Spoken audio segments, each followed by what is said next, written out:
Hey, how are ya? How's it going? So, we're back with another POV drive review with this. Probably this is one of the most underrated cars in the market today. It is the Nissan Almera. This is the VL Nissan Almera, a top of the line variant, which means it's got a lot of the niceties that we've been expecting from a subcompact sedan of this caliber and this price range. But I've got to tell you, a lot of the reasons why I'm saying that this is the most underrated car out there, it's not because of the accessories, not because of the niceties that I've been talking about, but because of the overall package, the overall drive, which means you got the engine, got a transmission, everything. Now, Nissan's been getting a lot of flack from car enthusiasts, especially when talking about their cars, that say that all their cars are now boring, all their cars are not pandering to them, the enthusiast driver. But I gotta say, this one right here has got to be one of the most, like I said, underrated, but at the same time, one of the biggest sleepers in the market right now. And I'm going to tell you exactly why during this POV review. Now, just a quick disclaimer, just a quick starter. So we got a lot of videos regarding the Nissan Almera on the channel right now, and probably this is the car that I have driven the farthest. I've driven the Nissan Almera all the way to Boracay. That's right, I've driven this all the way to Boracay. I've driven this all the way up north to La Union, and of course during my own time behind the wheel of it during my testing. So I could easily say that the Nissan Almera has got to be the car that I've driven the most number of miles with, and probably gonna be the car that I could probably tell you the most about, especially during its drive. Now, this Nissan Almera, this is the latest mid-cycle refresh one. This was refreshed about 2 years ago in 2024. And this particular model, this is the one I've driven to La Union. This one has 16,585 kilometers to it. Now, this is quite beaten up now, but it holds up really well. Now, let's get started with the night review here. First of all, let's talk about the interior. Now, this steering wheel's got to be one of the nicest steering wheels around. You know what? Let's get to the steering wheel. Let's talk about the dashboard here. The dashboard, the steering wheel, the gauge cluster with a 7-inch multi-information display right here. If this looks familiar to a lot of people, it's because it does a great job mimicking the look of the Nissan Z. That's right, this steering wheel that you see right here, it might not look exactly like the Z's, but its vibe is there. You see, its overall shape, this D shape right here, the feel, it doesn't have the Alcantara leather material to it, but it feels like it. The gauge clusters here, the digital one on the left, the analog on the right, that's so Nissan Z. And this 8-inch touchscreen infotainment system it's very responsive, by the way. Now, again, this particular model is getting a little bit longer in the tooth, and I'm not sure if we'll be receiving I'm not sure if we'll be receiving a refreshed Nissan Almera soon, but it's still pretty good. I mean, look at it. It's very responsive, which is most thing that we're looking for in the touchscreen infotainment system anyway. No lags, and it has Apple CarPlay and Android Auto, albeit the wired kind. So you get a USB-A port right there. No USB-C here, but you do need the USB-A port to connect your phone to it so that you can activate Android Auto, Apple CarPlay. But you do have this 12-volt socket to use your fast chargers. If you want to use your USB-C, you can just plug it in right there. There it is. It also has a wireless charger, which is odd because, again, it doesn't have wireless Apple CarPlay or wireless Android Auto, but it does have the wireless charger right there. It's very helpful. Keep your phone away right there. And, not sure if you can see this this lighting and this this temperature color. You got blue accents right here. You got soft touch materials on the dash right here, nice, with real stitching. More of that right here on the side. Hold on, I might be overlooking. No, this is black. This is black material right here, and this faux carbon fiber material as well on the door cards. The door cards feature this scratchy black material right there, but where it matters the most right here in the outboard armrest, that is leather. Now right here it's very solidly built, and again it reminds me a lot of Nissan's performance oriented vehicles. That's what I love about Nissan, and what other brands should attain to anyway. I mean, if you're creating a halo car, might as well make sure that a lot of the halo vibes trickles down to your economy cars. And this one right here is just the absolute epitome of that one. Now, visibility is great all around. As you can see, the seats manually operated. You got more of that leather seats right here with blue inserts. Now, the thing about these seats though, these seats are, well, they're synthetic. They're synthetic leather, of course, being a budget car in itself, but these seats actually repel heat. That's right, they repel heat. Even if you park this car out in a really hot, under the hot sun, the situations right there can't be avoided. They will be heating up just a little bit, but as soon as you start the car up, it's easy to repel that heat, no problems. Now, one thing about this here, you got a solid center console, automatic ACs. It's just single zone automatic climate control, but having that inside the Almera is very helpful. And I gotta say, the air conditioning is very, very cold. Being a Nissan, but it's just so cold. One thing I love about this car is that even though you have just an 8-inch touchscreen infotainment system, you have all the physical buttons that you want in your car right here. Menu, call, audio, tuning, volume knob, tuning knob, and this. There's actually the night and day button. You can actually activate that automatically, but sometimes you just need it brighter or darker. Just a click of a button. It's right there. And you got your around view camera right here as well.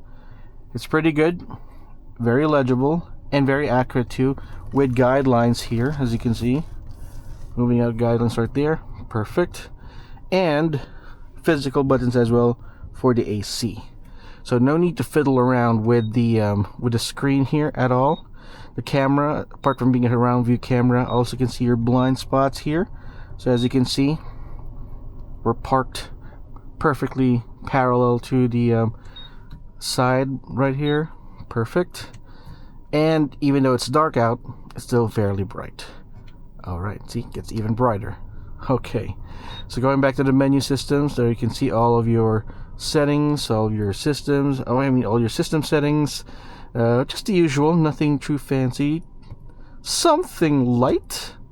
Alright, so that's pretty much it. The sun visors do not have any vanity lights, but as you can see, the indoor map lights excuse me, see, it's very cold on the inside. Starting to have it's so cold. I'm just put the AC down just a little tad bit. As you can see, there's a nice map light. It's very bright, so no need for vanity lights, but I would wish that it had those. See, you can see me right there. Hey guys. Alright, the steering wheel is adjustable for both reach and rake. There we go. As I mentioned, the seats are manually operated, so getting your optimal driving position is easy, and well, it's easy to attain. No need to wait because of the electronics right there. Alright, nicely shaped dashboard. These air conditioning vents, circular, again mimicking a lot that of the performance models. Scratchy top right here, scratchy plastics again, and then you have automatic headlamps, part of Nissan's intelligent mobility. And then you got your wipers right here, no dramas at all. And you don't have any illumination on the inside here for the glove box or anything fancy right there at the bottom. If I had any gripes about this car though, it's this one right here. As you can see, the center console is not padded, so my knees would be banging against that right there, especially during driving. And when things get a little dicey, like if you go through corners and all that, yeah, your knees are going to be a little sore from driving. Okay, so as you can see here, you also have automatic headlamps. It's nice. Alright, so no need to worry about, all you need to do is put it on auto, and then no need to worry about did I leave the lights on my car on or something. It's no problem. Just leave it right there. It's very nice and it's very accurate too, as long as you keep that on auto. No worries, the headlamps will activate it. So as you can see in the forward right there, it's very bright as well on the outside. Okay, so let's go ahead and take a, oh, before anything else, let me just get a few more stuff here. So you got your center console and your center armrest. It's heavily padded, gotta say, heavily padded. It's fairly small on the inside, just some smaller items. Got 2 cup holders here, 2 bottle holders on each side right there, and a manual handbrake. It's very satisfying. One of the very few cars that have that left. It does not have automatic brake hold though, so that is a bummer, but you're not gonna need that, or not, you're not gonna notice it missing anyway. So that's that. Let us take a look at the second row seats and see what else we can find right there for the passengers. Alright, let's get out of here in one take. Alright. Oops. So you're gonna have to unlock it as well, right there. Right. There's still a Nissan mapping right here. We need car wash. Alright. Okay, so I'm now seated in the second row seats here. I'm seated behind my own natural driving position. As you can see, it's a little bit laid back. There we go.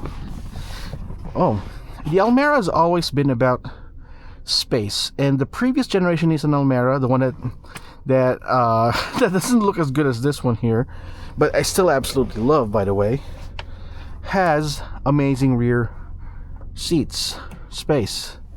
Yes, this one though, this one still has great space, but it's not as huge as the previous generations. That much I can say. It's still a lot of space to work with. So you can see I got my bag right there.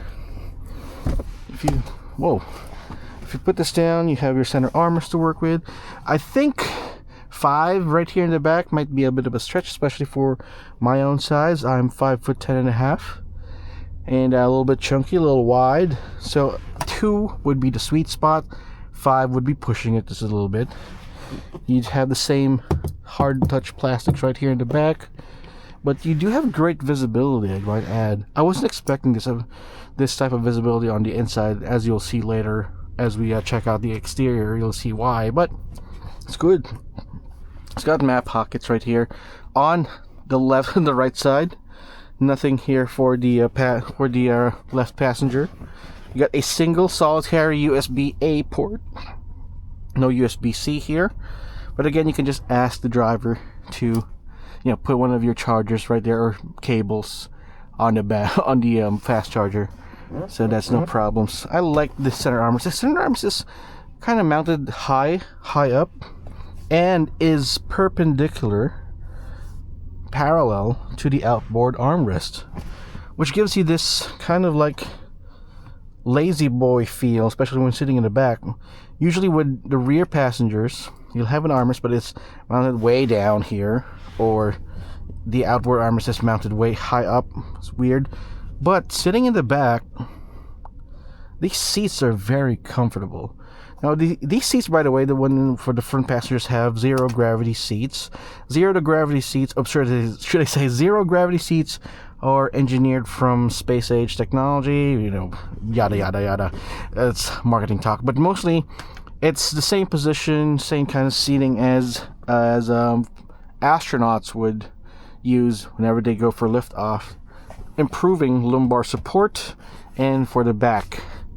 And for the front passenger, it works perfectly fine. But I gotta say, the rear passengers, not bad either.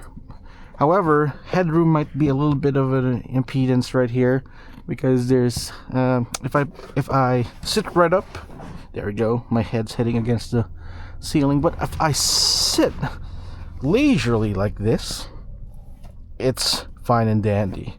In fact, I would go ahead and say that this is one of the more comfortable subcompact sedans in the market here, despite the fact that it's a little bit off on space as compared to its previous generation. Plus, you've got a center tunnel here in the middle. The reason behind that is that the Nissan Almera actually is uses the same platform as, let's say, the Nissan Leaf, Nissan Kicks, all of the other cars that may require all-wheel drive or rear-wheel drive, or may have to put in some sort of tubing there or electronics. So in order to cut costs and save on manufacturing processes, they all go ahead and use the same platforms or underneath the same chassis. So that's why that's there. It also adds a little bit of structure to the entire car. Makes it more rigid, especially when you can feel it when going down the road. So that's basically it. And visibility is not bad either. I would have wished if there was a pass-through right here, a pass-through hole. If you need to get anything from the trunk without having to stop the vehicle, that would have been awesome. But again, for a car at this price point, I'm not really asking for much. And it's already given me a lot from what I've seen right here. Again, I mentioned that this is the top of the line VL variant, which means it has a couple of exterior niceties, like you got 16-inch alloy wheels, two-tone by the way. You got this nice pearl gray color scheme, two-tone pearl gray color scheme going on. And I didn't turn on the headlamps. See? You gotta make sure those things are on so that you guys can see it in all its glory. There we go. This is why I wanted to turn it on. Take a look at those LED tail lamps. But you don't see this in any other subcompact sedan, don't you guys? Huh? But yes, look at how it's shaped. Looks like it definitely would be. Looks like something that would cut through air, wouldn't it? And that two-tone look just adds a little bit more to how it hints at its performance. Now you got this new, I hope you guys can hear me. Let me just check. It's got this V-Motion grille with black inserts there. And let me just turn off the engine. It's kind of a little noisy, and I'm going to tell you why it's a bit noisy. Yeah. Push start button. There we go. That's a lot better. Now the reason why there's a lot of noise coming from the engine bay right here is that because the Nissan Almera has a 1-liter 3-cylinder turbocharged engine. So 3 cylinders, it's going to be a little extra noisy, especially when you compare this to the likes of a 4-cylinder sedan or hatchback, such as the Honda City hatchback that we posted just the other day. But it's pretty nice. It's wait, the headlamps are off. See, that's the thing about having automatic headlamps. It will turn itself off. There we go. Turning it on now. Right, so check out the side profile of the Nissan Almera right here. We've already done a review of this, but I just like how everything looks, especially like this at night. And the lights just keep switching themselves off like this. There you go. Check that out. I mean, you've got these interesting looking character lines right here in the back, and the kink that follows up in the C pillar right here. Kind of acts as some sort of divider between the lower body and the roof. That's why Nissan decided to give it a two-tone look this way. I think it's because it really works in that particular fashion. Then you got this character line running across the belt line here, giving it sort of athletic look at the same time, very sporty. Now, see, the light just turned off. Turn on. There you go. LED DRLs here. Okay. And I want to show you guys the if I could just, there we go. Then you've got LED fog lamps right there at the bottom as well, so that's a plus, especially for this one. It's got Nissan's new logo, Nissan's new badging, perfect, and it really looks great. One thing I love about this is those 16-inch alloy wheels right there. Those 16-inch alloy wheels. I know that a lot of its competitors actually have same 16 inches, but this one here has 205s. There's 205 R16s, and a trunk space. That's pretty hefty too. As you can see here, I've got all my stuff on the inside.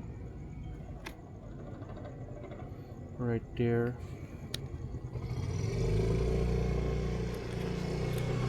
Got all my stuff. Now, the Nissan Almera's got one of the most class leading when it comes to rear space, 474 liters. And I've got my laundry. That's like 3 weeks worth of laundry because we went out of the country. Bags, cart right there in the bag, more laundry, more stuff. Usually stuff that won't fit a subcompact sedan, but it fits the Nissan Almera. That's pretty nice. So it's pretty much everything you need to know about the exterior of the Nissan Almera. It's quirky, I'm gonna give you that. You got these diffuser looking lower rear bumper there. Again, you've got your LED tail lamps, very interesting looking indeed. You got your camera for your 360-degree camera system, and that's sure there's a whole lot to work with. Plus, there we go, automatic folding side mirrors. That is insane. It's pretty nice too. So there you go. That's the Nissan Almera. It's exterior. It's time for your favorite part of the show, which is the drive. Which is why you're here anyway. Which is why I'm here. Because I want to drive this at night and show you guys exactly how this looks. So let's start this off. In a snap. 3, 2, 1. Alright, so we're now behind the wheel of the Nissan Almera. The Nissan Almera, I maintain, is one of the most criminally underrated vehicles, cars in the country today. I don't see a lot of Nissan Almeras on the road right now, and we're gonna try and change that. The reason behind why I want you to buy the Nissan Almera is because it offers what a lot of people in this segment are looking for. So it offers space. It offers space for days, for both the passenger, for the driver, cargo, and all that. It's just something that a lot of people might want to look into if they're looking for their first car, or even their second car, or even their main car. Actually, I'll tell you why. So let's start off with the engine. Under the hood, you've got a 1-liter, 3-cylinder turbocharged gasoline engine that makes 100 horsepower and 156 Nm of torque, mated to a continuously variable transmission powering the front wheels.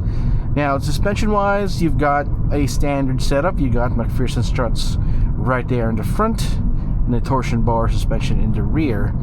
And this is not going to be like the sportiest sedan out there.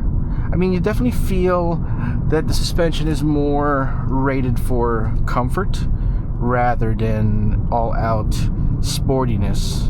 That's for sure. But one thing that a Nissan Almera can offer against, let's say, a crossover, a similarly priced crossover. Let's just say that. A similarly priced crossover, 1,115,000 pesos. Did I mention that? That's the price, yes. I'm going to go ahead and say the price anyway. Almera starts at 845,000 pesos for the manual. And then the top of the line variant, which is this one, it starts at 1,115,000. So let's say 1,115,000 Philippine pesos. And it's not bad. And we'll just go ahead and say that the one thing that the Nissan Almera has over, let's say, similarly priced crossovers, this thing's alive. I'll tell you why.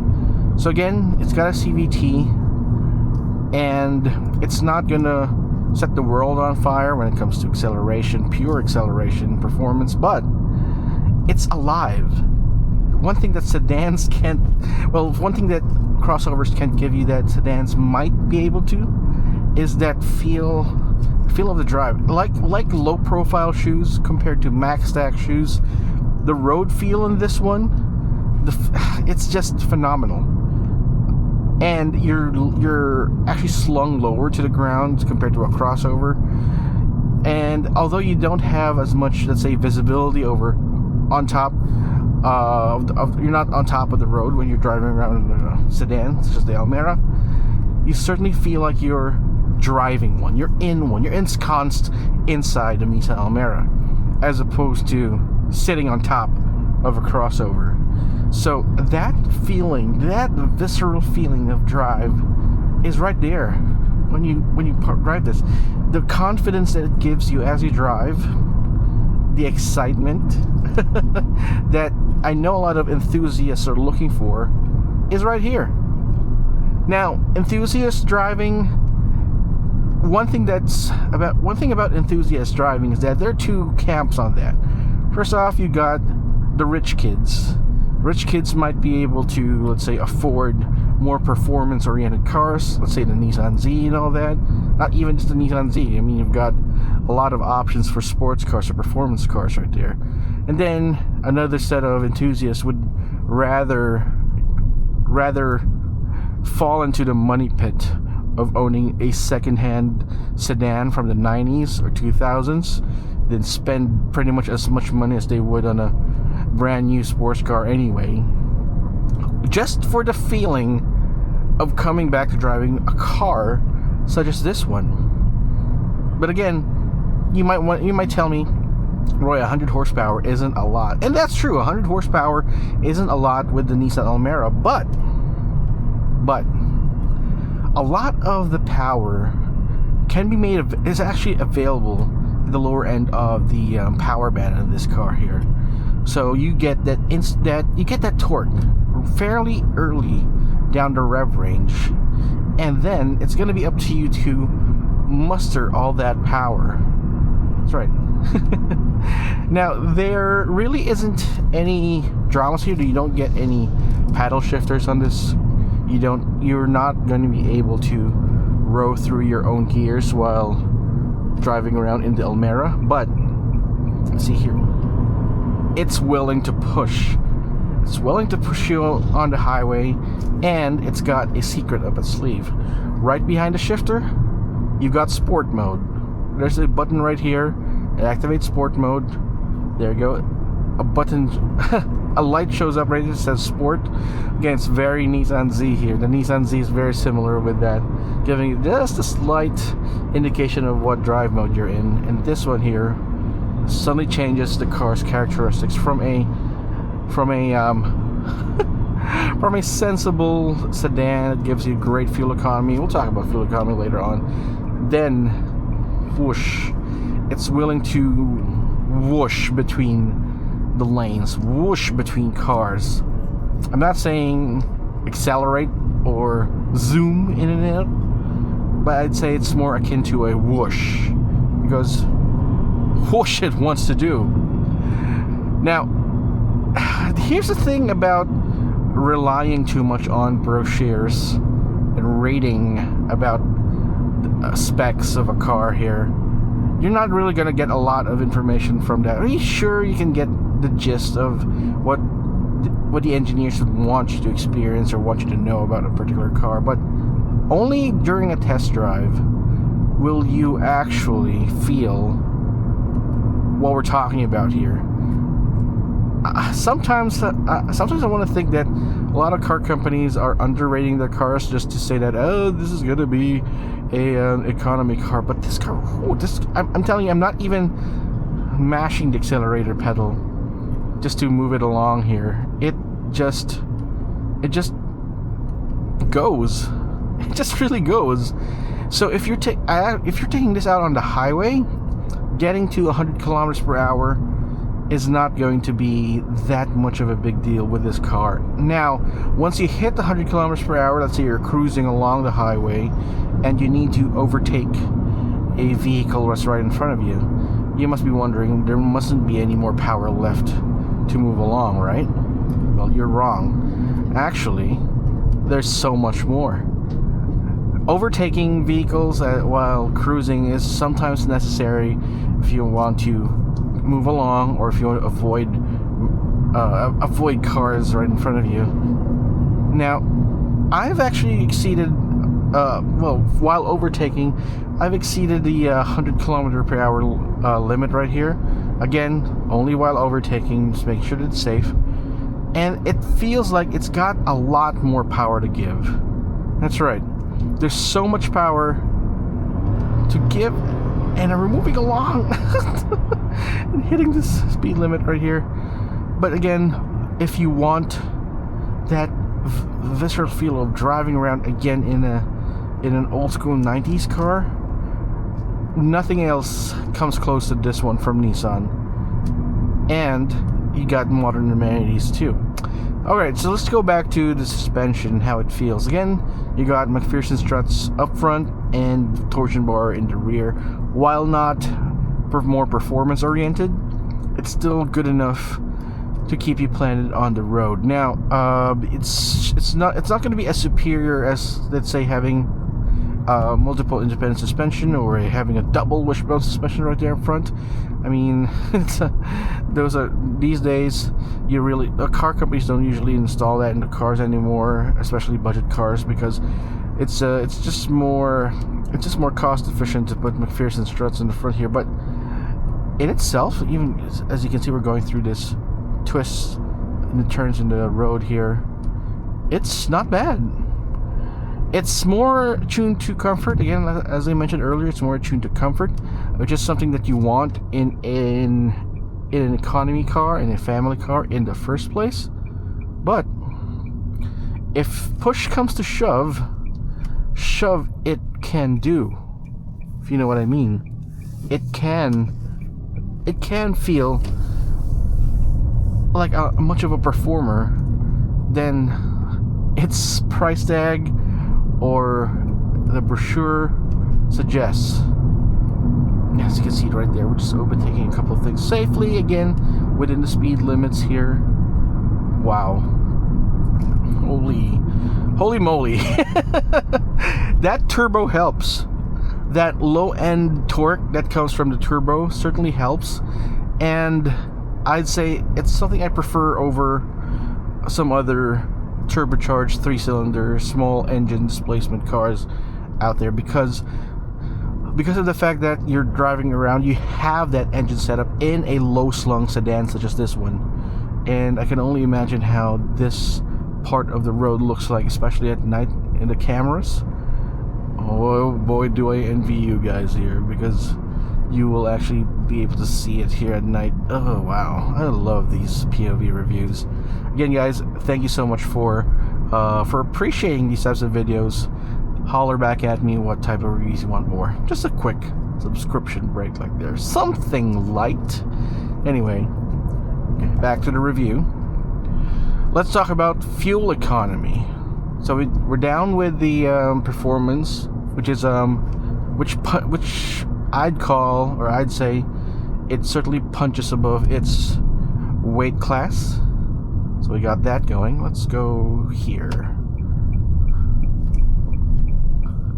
It punches above its weight class for sure. That's for sure. And the suspension is good enough. I mean, it's not going to be as wait, hold on. I gotta make sure that I'm safe while I'm crossing the street right here. Just crossing the street. Boo, boo, boo. Cars are going really fast. There we go. Just crossing the street. Crossing the street. There we go. Anyway, suspension isn't the sportiest. Acceleration isn't the sportiest too. But put all of those things into a low-slung sedan like this, and you should be good to go. Again, fuel economy. Let's talk about fuel economy. Fuel economy for the Nissan Almera is insane. Insane! Guys, if you're thinking about getting a hybrid vehicle but are still a bit apprehensive about getting a hybrid, let alone an electric vehicle, and all you want is a nice fuel efficient car, something that can go northwards of 10 kilometers per liter on the city and 15 on the highway. That's good enough for you. So that's good enough for you. If that's good enough for you, you're gonna absolutely love the Nissan Almera. So the Nissan Almera in the city, horrible traffic conditions, can net you around 12 kilometers per liter. That's 12 kilometers per liter in the city. Now, open it up on the highway, that's where things get even crazier. Now, on the highway, I consistently got around 19 kilometers per liter on the highway, mind you. And this is with me just driving along, not worrying about fuel economy at all. That's just something else. That's just insane. So it gives you almost hybrid numbers. Those are hybrid numbers. I'm telling you, a lot of HEVs, they actually give me those numbers in itself. I mean, on the city, 12, highway, 20, around 20. And those are pretty much the same numbers I get anyway around the city. So in an HEV. So if you're not willing to join the electric vehicle bandwagon by getting a hybrid or an electric, this is going to be the choice, your choice, and you're not going to regret it. Not going to regret it at all. Oh yeah, that's why you want to have some power. You want to make sure you avoid obstacles in the road. Sometimes speed in itself or acceleration is a safety feature, because if you want to get out of the way as you can, safely as you can, that's what you do. Anyway, going back to the car here, and I'm almost out of battery. So, which is a bummer. Basically, I've been talking a lot about this car. Let me just go ahead and charge the battery right up. Oh, before I do that, this is probably one of my favorite sections of road when I do POV reviews, and I want to show it to you. I don't believe I've shown this in some videos before, so I'll be setting it up for you. Whoa. Going through the tunnel here. This is the Edsa Ayala tunnel, and it looks, I've always thought this place looks pretty nice, especially at night. Well, no difference in the daytime except less traffic, but I mean, look at this. This is pretty nice in itself, and I'm draining the battery off of my camera right now. I just wanted to show you this little bit of road up ahead. Alright, so I'll just be charging my camera a little bit, and then we'll be back on the road to help you guys. But anyway, you know what? Let's continue. Let's go on. until the battery dies. So, what are the things that make the Nissan Almera quite a sleeper? Well, first off, not a lot of people give it the respect or the gumption that it actually deserves. I mean, this is me in the Almera, driving within the speed limits on EDSA, but still I'm having the time of my life. And I've never really thought that an Almera would be this exciting. And who'd have thunk that just putting the displacement down to a liter and giving it a turbocharger would do wonders for this car. I didn't. I certainly didn't. But hey, here we are. So let me just go ahead and wrap this up here for you guys, so that we can help you out even further. The Nissan Almera is a great car for first-time car buyers, for those looking for a great city car, sometimes going out of town. If you want a personal car for yourself, something that's not going to break the bank, has good fuel economy, and is not a hybrid or an electric vehicle, this ticks a lot of the boxes that you're looking for. Now, if you're looking for a crossover SUV, the Nissan Kicks might be your choice, but that right there has e-power. It's an electrified vehicle, and it's not going to be as exciting as the Almera when it comes to the drive quality. I mean, it's a crossover. It's your typical run-of-the-mill crossover SUV, nothing too fancy. But this one right here, it's just pretty nice, and that's why I want to keep growing the video. This is one of the more beautiful sections of road that we have up here. See, we got a Celica right there, and I'm not going to chase it. No, I'm not going to chase it, although I can.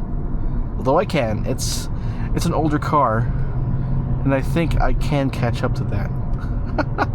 Okay, so we're back. Anyway, so we're back, and we're just about to wrap up the review right here, but before I do, I just want to give you guys more information, more insights on how I do these reviews. The reason why I don't give out a lot of other details whenever I do a POV review here is because I don't want to make these POV reviews I don't want to parrot my older reviews of it, more in-depth walk around, typical car reviews of the car. I want to make sure that the POV reviews offer something different, something more like an experience that you guys can rather enjoy as much as I do when I do these types of drives. Now, the process that I go through when I drive is that I typically drive around town aimlessly, going here and there, and I figured I want to share that with you guys, what that process is, and that's what we are doing right now here. Now, if you want to get a more in-depth review, something that you might have missed during these drives, you can find that during our full reviews. I'll be posting the our full review of the Nissan Almera and some other videos regarding the Nissan Almera right there at the right below the description box below, so that you guys can have a more in-depth idea of how this is, especially when at night, or not at night, that is. Now, one thing that the POV review has over those types of reviews is that you can actually see what it looks like at night, and you can see how it drives around at night, like this one here. Sometimes we miss out like some details about the lighting implementation, interior lighting, exterior, that we don't usually see during the daytime.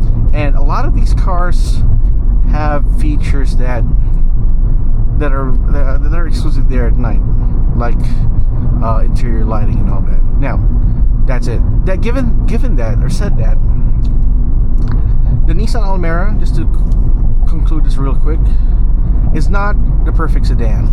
No sedan really is. No car really is the perfect car. But one thing that you might want to consider, or might want to keep in mind with the Nissan Almera, is that it certainly has a lot of Nissan DNA in it. So Nissan isn't really doing really hot right now financially in the global stage as compared to the past. That's it.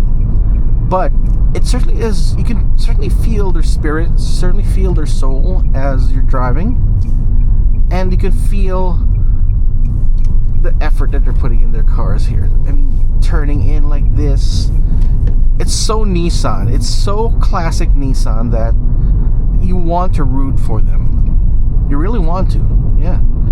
And I enjoy driving around, especially in cars that have souls, cars that have spirit, give you a sense of confidence when you're driving here. Now, one dig that I probably would have against the Nissan Almera is that it's a sedan. So everything that I said praising about the Nissan Almera is also some of the reasons why I think it's not selling that well. It's because it's a sedan. Then you might be asking me, oh, well, how come the Toyota Vias or some other cars are doing quite well? Well, those are different. Those cars are institutions. So the fleet cars are buying them. They're basically the default when it comes to sedans. But if you close yourself into, buying whatever is there, the default, and not broadening your mind, broadening your horizons, you're certainly missing out on a lot of great vehicles.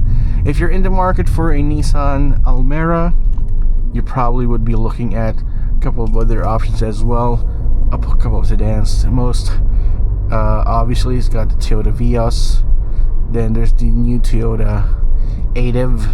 I'm still going to call it the Ativ because it sounds cooler, but the Ativ is right there. And then looking at the newer brands, of course, not just the newer brands just yet. Of course, looking at my favorite cars, one of my favorite brands, Honda. Honda has their Honda City, and then your Honda City hatchback, the Brio, all of these other small cars, the Desire, and then the newer brands, as I mentioned, you've got the MG GT, GLE M Grand, which is a much bigger car than this one. In fact, it's starting to rival a lot of mid-size sedans, and even surpasses compact sedans at times. That M Grand is something else. I want to try that out for a POV review. Sometimes I think that sedans are dead. Let's say that there are no longer sedans being sold. But when I start to list them down, there's still a lot of them, apparently. Brakes are solid in this, by the way. Awesome. There's still a lot of sedans on the road, apparently. So, sedans are not dead. Far from it. They're pretty much alive and kicking. And don't get caught up with the SUV crossover agenda.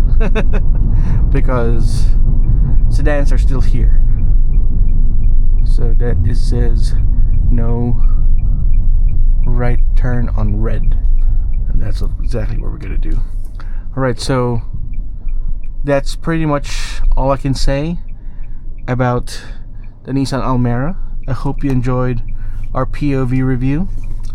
Again, I really appreciate all the feedback coming from you guys, and I hope we can review even more vehicles in the future. So you know what to do. Just drop me a comment in the comment section down below. Tell me what you want to see us drive in future episodes, whether it be regular cars such as this one, performance cars. Maybe we can ask some brands that we could do this. Maybe electrics. We can do electrics too. But for now, I'm gonna do a speed run of all the normal cars. I'm a normie. I'm normcore to the bone, and I want cars that are pretty attainable and give them this type of treatment, and then I know you guys enjoy them as well. Thanks so much for watching. This has been Roy Robles from Zigwheels.ph. Thanks for watching our POV drive. I'll see you guys next time.